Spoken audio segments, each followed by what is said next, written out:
جزاك الله خير والسلام عليكم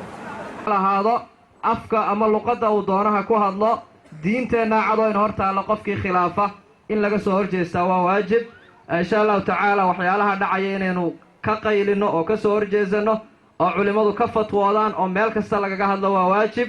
أما الصومالية كسعطة أما مالها كلا أو عالم كلا كسعطة واسكم مدوية قلدكم ماشوا دونها كدعو قلد ميل مركو كدعانا قلد ميل كلا مركو كدعانا صحة يمجره marka insha Allah ta'ala taas insha Allah ta'ala waa inaan meel uga soo wada jeedno waa in codkeena la maqlo runtii maalin dhaweyto oo meel aan shir ku lahayn ninaan islaam ahayn baa wuxuu weydiiyey wuxuu yidhi dadkiina muslimiinta ah majority-goodu way ka soo horjeedaan waxyaalahan isqarxintaan iyo waxyaalahan caalamka ka dhacaya wuxuu yidhi laakiin dhibaatadu waxay ka taagan tahay dadkiina majority-ga codkooda lama maqlo intiina minority-ga wax qarxinaysana codkooda iyo action-kooda waa la maqlaa marka insha Allah ta'ala it's time aynu ka bixilo intaas oo codkeena la maqli laa codkeena oo waliba very loud alla maqli laa inaynu ka soo horjeedno diinteenu waxaas ay bari ka tahay isqarxinta ay bari ka tahay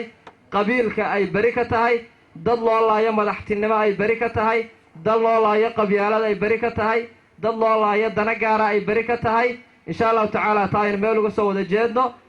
waxaana lagu badbaadaya in diinta la qabsado diintana looga dambeeyo culimada oo wiil yaroo waliba intuu cimaamad duubto aanu odhan anigaa sheekha anigaa siyaasi ah anigaa madaxweyne ah anigaa askari ah